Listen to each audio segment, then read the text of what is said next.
Bien, entonces, para comenzar por el capítulo 1, lo haremos por este capítulo de cálculo vectorial y aplicaciones. Entonces, como dijimos en la introducción, la matemática ha jugado un rol y bastante fundamental, ¿no es cierto?, en el desarrollo de la ingeniería y de las ciencias naturales, pero sobre todo en tratar de entender el mundo que nos rodea. Y para hacerlo, lo que ha hecho es introducir conceptos y ha manejado estos conceptos. En este curso vamos a comenzar introduciendo dos conceptos básicos, que son el concepto de campo escalar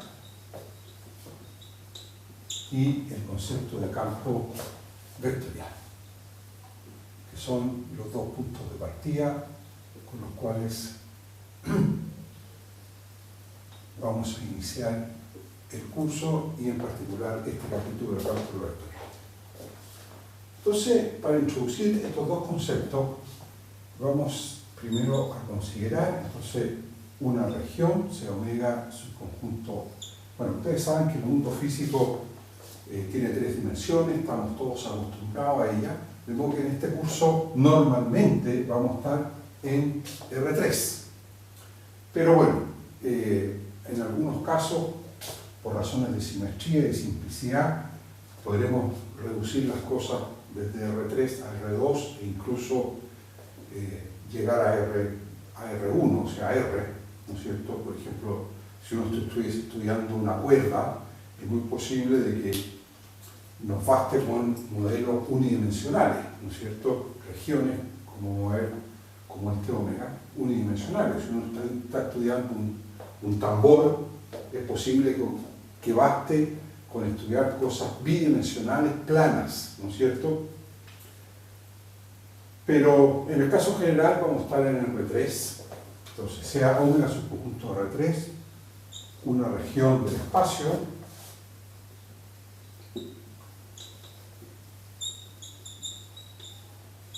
o bien, en términos a veces un poquito más restringidos, vamos a suponer que omega es un conjunto en general de Rn con n puede ser 1, 2 o 3.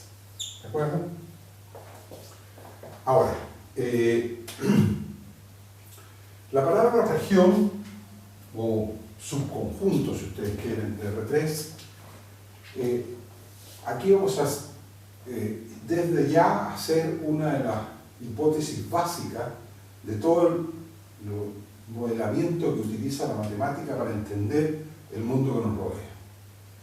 Cuando uno piensa en una región de R3, ¿no es cierto?, única y exclusivamente desde el punto de vista abstracto matemático, esa región es un volumen normalmente, ¿de acuerdo? Pensemos, para fijar idea, una esfera.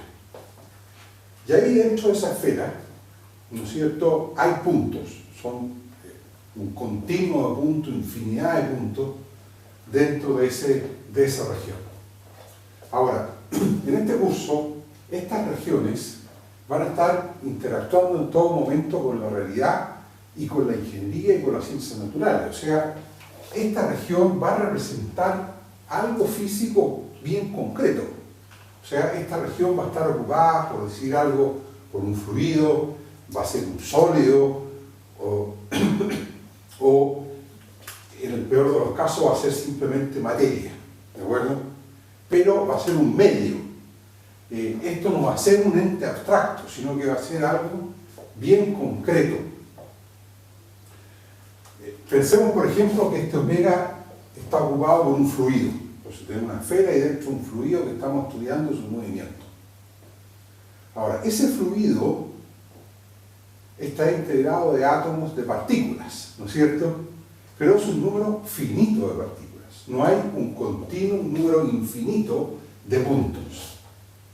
Bueno, la hipótesis básica que hace que la mecánica de medios continuos, ¿no es cierto?, y la física, en esta forma de matematizar el mundo, es suponer que hay tantas partículas como puntos, y que a cada partícula le corresponde un punto, y que en cada punto hay una partícula. O sea, hay una especie de biyección, si ustedes quieren, ¿no es cierto?, entre el material, el medio, ¿no es cierto?, que ocupa la región omega, y el ente abstracto matemático omega. Bueno, esa asociación, que puede parecer un poquito extraña y que no siempre es fácil de asimilar desde un comienzo, quiero que la maduren, piénsenla, y la forma de convencerse o de creer en ella es aceptándola, ¿de acuerdo? O sea, uno acepta de que en realidad la mejor aproximación que uno puede encontrar para un fluido es pensar de que es un medio continuo, o sea, es algo como un volumen matemático, ¿de acuerdo? Bueno, por supuesto, hay muchas personas que han planteado modelos discretos, en donde uno sigue a cada una de las partículas del fluido en su movimiento, pero esos modelos matemáticos son enormemente más complejos, ya se pueden imaginar, por la cantidad de partículas que tiene que estudiar. En cambio aquí, cuando uno mira como un continuo, o sea, como algo que tiene 3 dimensiones reales y que cada punto es una partícula, se pueden obtener modelos matemáticos mucho más simples, ¿ya?, de estudiar. Bueno, entonces, dicho esto, que es algo que va a permanecer a lo largo de todo este curso, esta asociación biyectiva entre los entes matemáticos y los medios, los materiales, ¿no es cierto?, que existen en el mundo físico, vamos a introducir la noción de campo escalar. Entonces, toda función, digamos, ρ, definida en omega, pero lo que es más importante, a valores en R, o sea, son funciones reales, se denomina campo escalar. O sea, desde el punto de vista matemático, un campo escalar no es más que una función definida sobre una región de Rn, o sea, una función de varias variables, n variables, a valores en n. ¿De acuerdo? Bien, entonces ahora, aprovechando esta introducción, pasemos a ver qué es un campo. Toda función digamos f vector de omega, subconjunto de Rn, a valores, digamos, en Rm, con m mayor que 1, o sea, toma valores vectoriales, digamos, al menos R2, se denomina, o lo vamos a denominar, campo vectorial.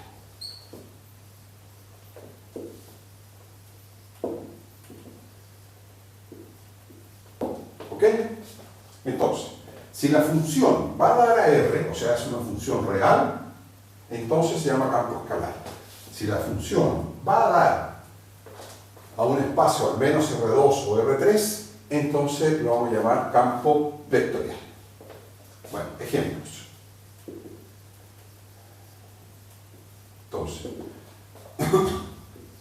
de campos escalares, funciones dentro del mundo de la ingeniería y dentro del mundo de las ciencias naturales que van a dar a R son, por ejemplo, las densidades. ¿Qué es una densidad? Pues estos son campos escalares. Una densidad, ¿qué es la densidad de un cuerpo o de un material o de un medio? en un punto. Bueno, lo que uno puede hablar en realidad es de la densidad promedio en una pequeña vecindad en torno al punto, ¿no es cierto? ¿Y qué es qué cosa? La cantidad de materia que hay allí dividido por qué cosa? Por unidad de volumen, por el volumen de eso. Y cuando ese volumen tiende a cero y se reduce al punto, eso es qué cosa? La densidad del medio o del material en ese punto. ¿Está claro?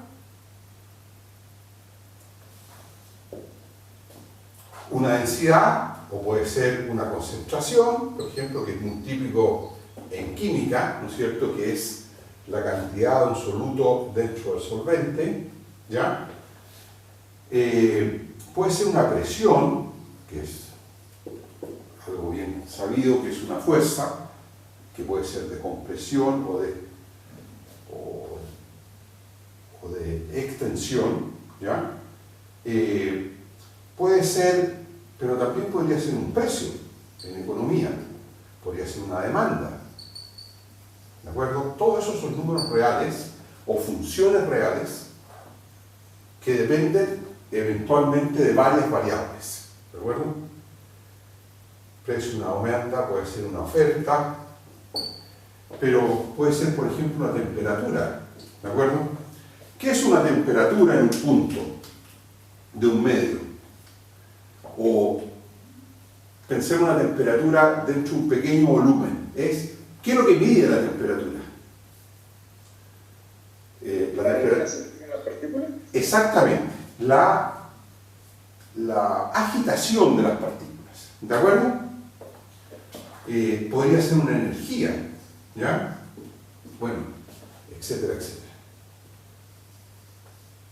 Todas esas son campos escalares. Entonces, escalares.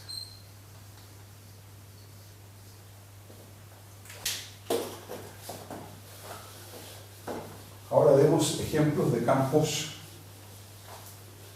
vectoriales. Entonces, los campos vectoriales, los ejemplos 2. Campos vectoriales, el más típico son campos de fuerzas, como por ejemplo, pueden ser las fuerzas gravitatorias,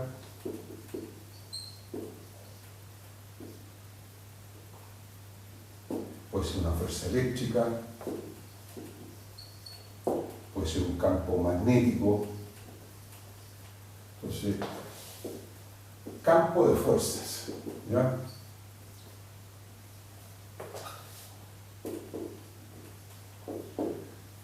¿Okay? Otro ejemplo típico son las velocidades. Campo de velocidades. Campo de velocidades de un fluido, ya vamos a ver ejemplos más concretos, ¿no es cierto? Otro ejemplo, los campos de velocidades, las deformaciones son también vectores. Por ejemplo, piense usted en un pez que se está moviendo, una ballena, por ejemplo, en el mar, ¿no es cierto? La ballena, cuando va nadando y se va moviendo, se va deformando, ¿de acuerdo?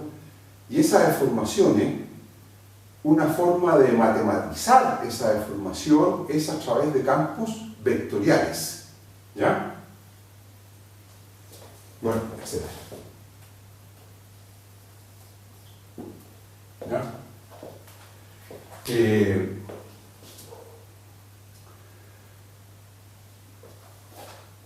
Un campo escalar, pero que está bien ligado a los campos de fuerza, son los que se denomina el campo escalar potencial. Un potencial, ¿de acuerdo? Otro ejemplo, 3. Un potencial, este es un lenguaje que se usa mucho en ingeniería, es un campo escalar, digamos, ρ, cuyas derivadas parciales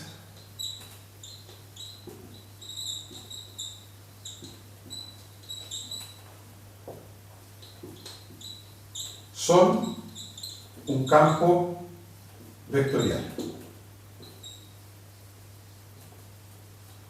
Entonces, por ejemplo, existe el potencial gravitatorio. Cuando uno calcula sus derivas parciales, las pone como un vector, genera un campo de fuerza gravitatorio. ¿De acuerdo? Por ejemplo, un potencial de velocidades es un campo escalar que cuando uno mira las derivas parciales como vector, genera un campo de velocidades. ¿Ya? ¿Cuál es el campo gravitatorio? ¿Qué significa el campo gravitatorio? Quizás este ejemplo antes de irnos al break.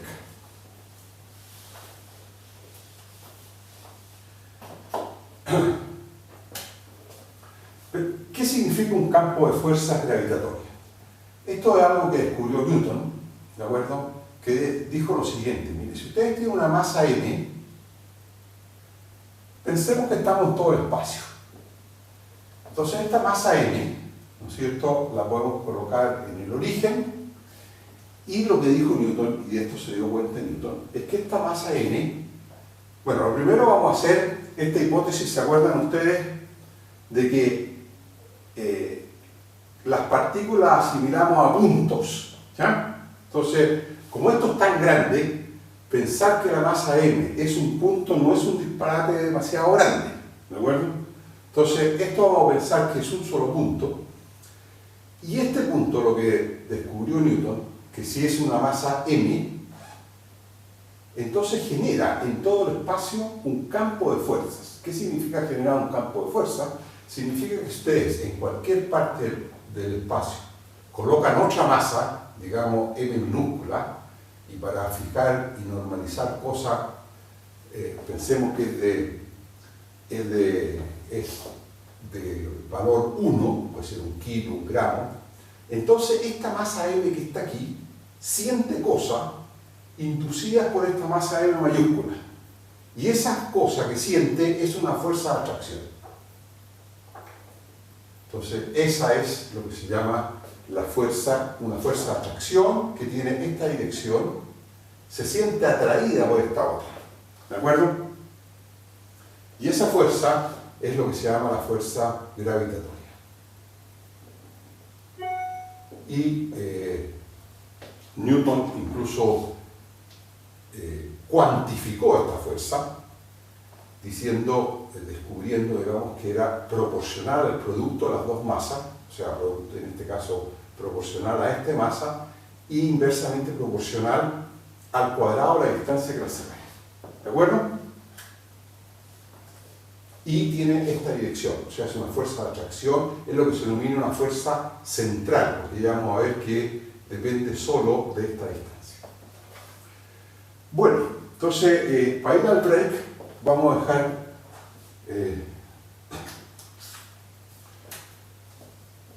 anotada la siguiente notación. Entonces, un punto genérico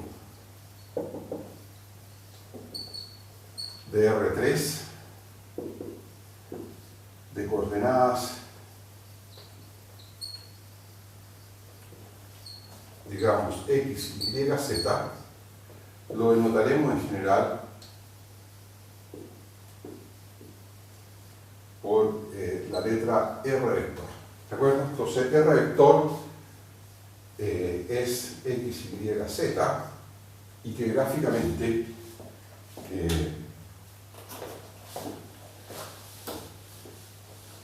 se puede dibujar como sigue. Bueno, para dibujar estos puntos X, Y, Z no es necesaria la calculadora. Yo aconsejo que más bien aprendamos a dibujar sobre el papel o sobre la pizarra. Entonces aquí uno dibuja los tres ejes X, Y, Z. Aquí está el origen, ¿no es cierto? Y este es un punto R que tiene coordenadas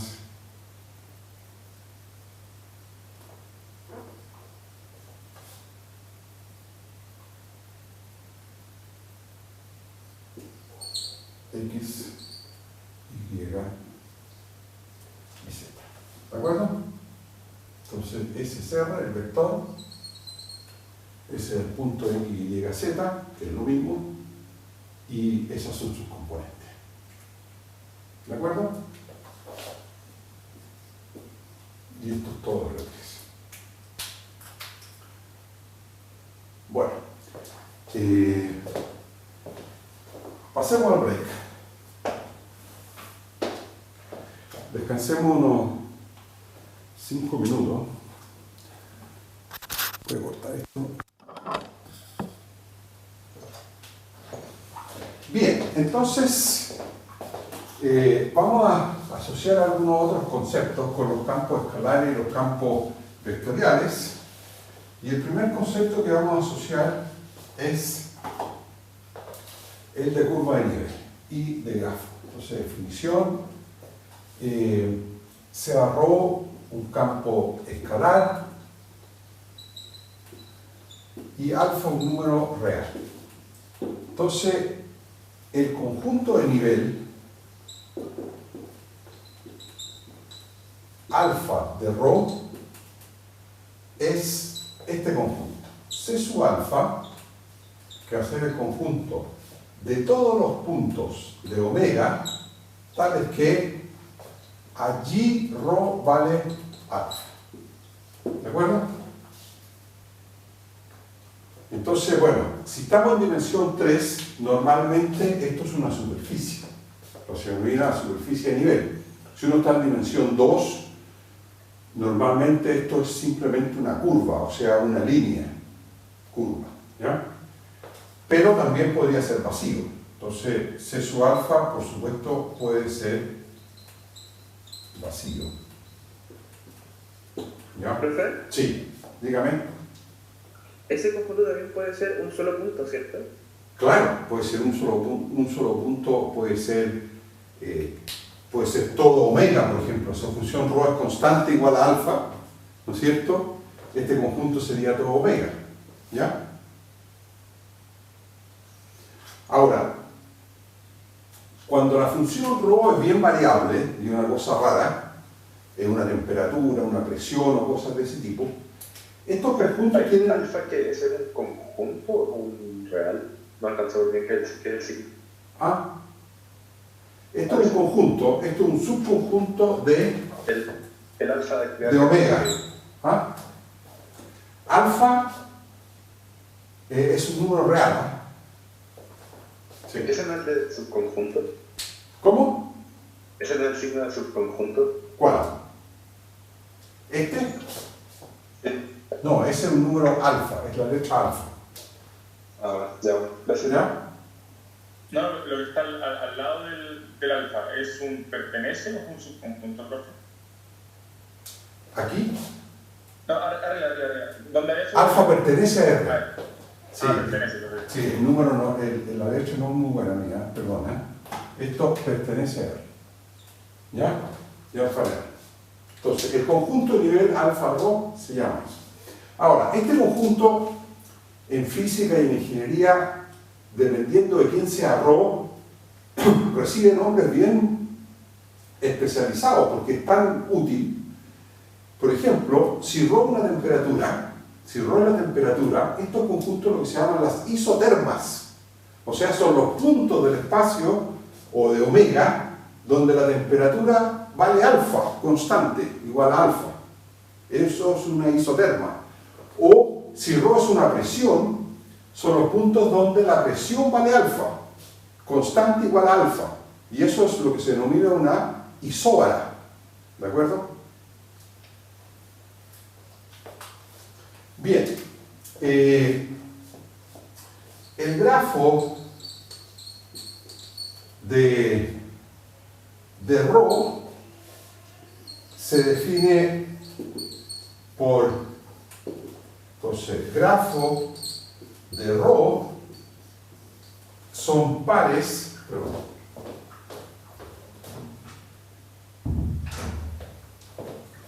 son los pares R, ρ de R, tales que R está en omega. ¿De acuerdo? Entonces, esto normalmente es un subconjunto de R4, ¿no es cierto?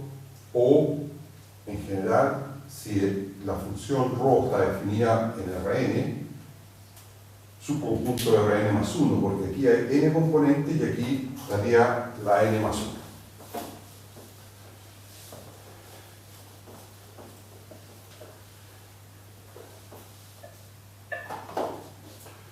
Bien, ahora, si F es campo vectorial,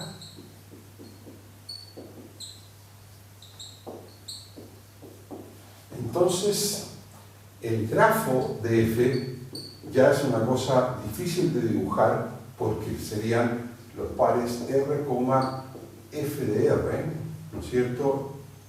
Tales que R está en omega, ¿no es cierto? Y por lo tanto esto sería un subconjunto de, esto sería Rn y esto tiene m componentes, entonces Rn más m, entonces esto es normalmente no dibujable, normalmente no es posible graficar. Entonces los campos vectoriales no es fácil verlos, o graficarlos o visualizarlos. Y por ello es que lo que normalmente se hace, entonces, para visualizar F,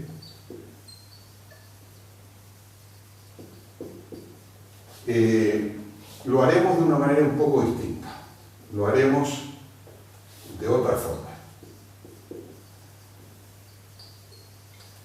Y para eso, bueno, una forma es que usen ustedes este graficador que les subí el link, pero que usa la técnica siguiente, que es una cosa bastante simple, y que en vez de graficar esto en el espacio Rn más m, lo que hace es sobreponer el gráfico de R, que va a quedar implícito en realidad, con el gráfico de F. Y entonces lo que se suele hacer es lo siguiente.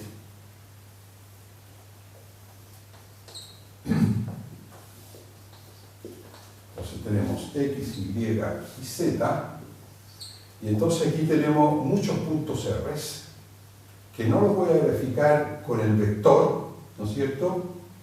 Aquí hay R1, R2, R3, todos los vectores, supongo que omega, para simplificar las cosas, todo R3, o sea, bueno, cantidad de R que hay, es tanto como todo el espacio.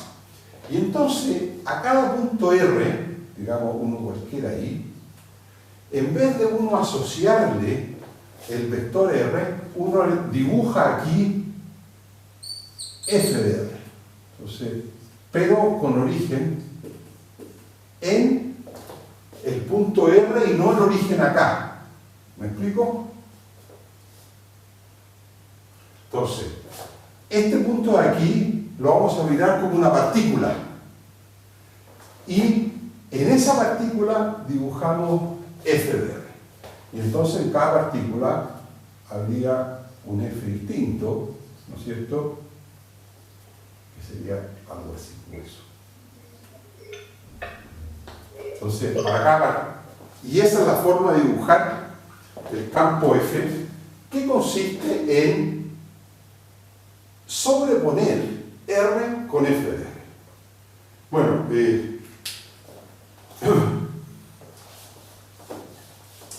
con el plot ese, con la calculadora esa, ustedes pueden dibujar todos los campos que quieran y los pueden visualizar usando esta filosofía, digamos, de que en cada punto R uno dibuja F de R y no R en el fondo. ¿Ya? ¿Profe? Sí, dígame. Para que esta manera de graficar este tipo de funciones tenga sentido, el F de R no tendría que tener más que dimensión 3. Claro, exactamente. Sí, tiene mucha razón usted, claro. O sea, tenía que ser el caso m igual n. ¿Ya? Sí, tiene mucha razón. Quizás lo tendría que decir. Estamos en el caso de m igual n. Si m es distinto, que es el caso más usual, en el caso en que el campo vectorial va a dar al mismo espacio en el cual viven las variables. son funciones de varias variables vectoriales, funciones vectoriales de varias variables. El número variable igual al número de elementos del vector. ¿Ya? Bien. Entonces ahora quiero que veamos ejemplos bien aplicados de campos vectoriales. Entonces, el primero va a ser lo que podríamos llamar el ejemplo central de los fluidos, que es los campos vectoriales, que son campos de velocidades. ¿Ya? Entonces aquí, supongamos omega, subconjunto de, voy a hacerlo en R3, pero ocupado por un fluido. La palabra fluido en física se usa ya sea para un líquido, que puede ser por ejemplo agua, o para un gas. Ustedes me dicen si gas lleva Z o S. Estoy hablando de gas. Ya, líquido o gas, ¿de acuerdo? Entonces, ustedes recordarán la hipótesis que hicimos, de que cada punto de omega, cada R en omega, le corresponde ¿qué cosa?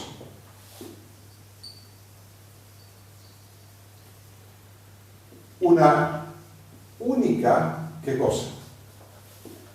Partícula de fluido y viceversa. ¿Se acuerdan de eso o no? Díganme que sí o que no. ¿Ah? Esta es una hipótesis básica de este modelamiento en todo lo que sigue, de que cada punto de la región omega se asocia con ¿qué cosa? Con una partícula. Con una partícula. Y viceversa. O sea, las partículas no tienen dimensión. ¿Está claro? ¿Sí? Bien. ¿Profe, eso significa que hay infinitas partículas? Un continuo de partículas. Claro. Infinitas partículas. O sea, esa es la hipótesis de lo que se denomina la mecánica de medios continuos en física. ¿De acuerdo?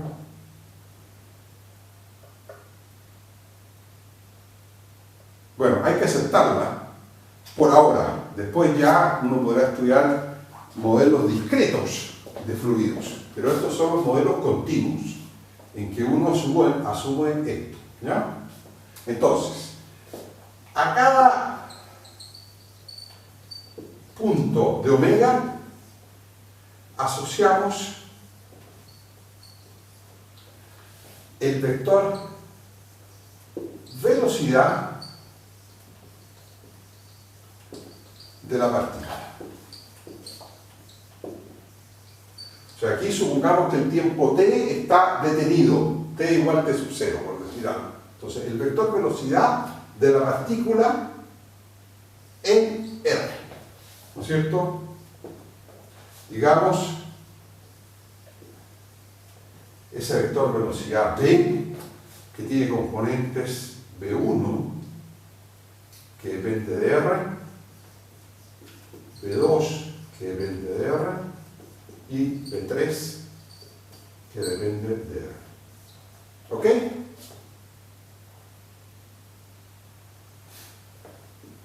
Bueno, este campo vectorial es el campo de velocidades del fluido. O sea, este campo de velocidades, ¿quién es? Es aquel campo que en cada punto R entrega ¿qué cosa? La velocidad del fluido en ese punto de la partícula que está en la posición R.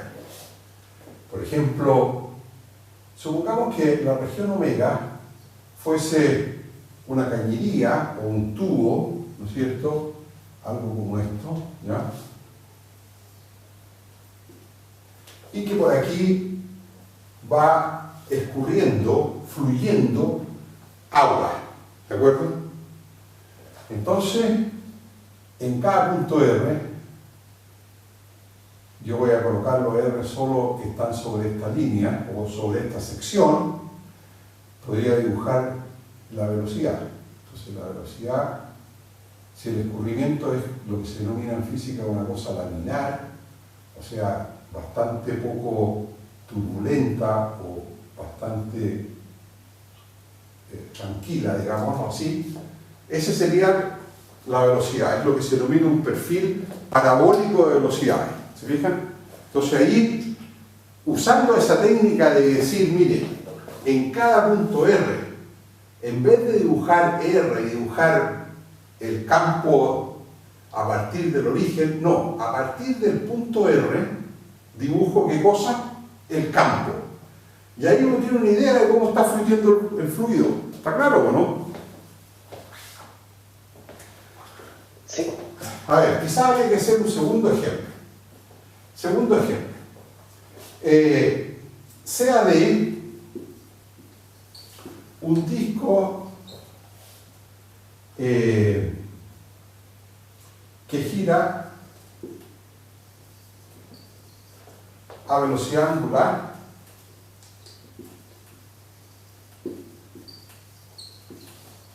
constante omega c. ¿Qué significa eso? Significa que,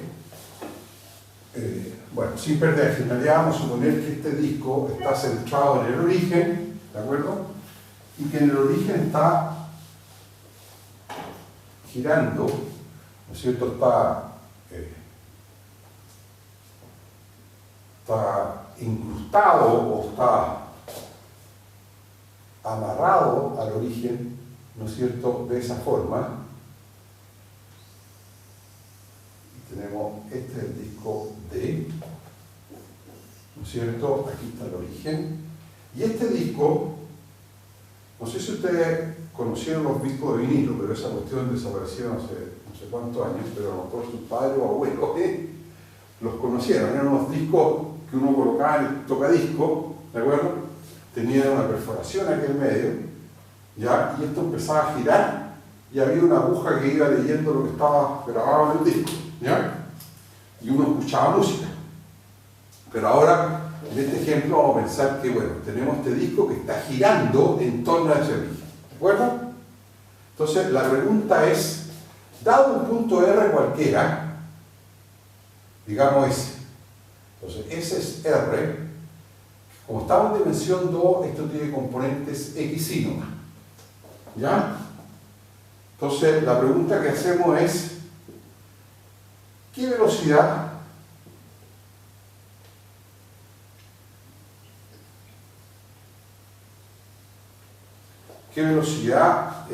tiene la partícula en R?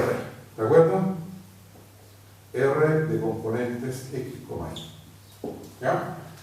Ahora, ¿qué significa que la velocidad angular, ¿no es cierto?, sea omega 0, constante y que es la misma para todos los puntos del disco?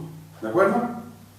Bueno, la velocidad angular en un punto x, y, ¿no es cierto?, en este caso del disco, ¿quién es? Bueno, uno mide el ángulo θ ahí, ¿no es cierto?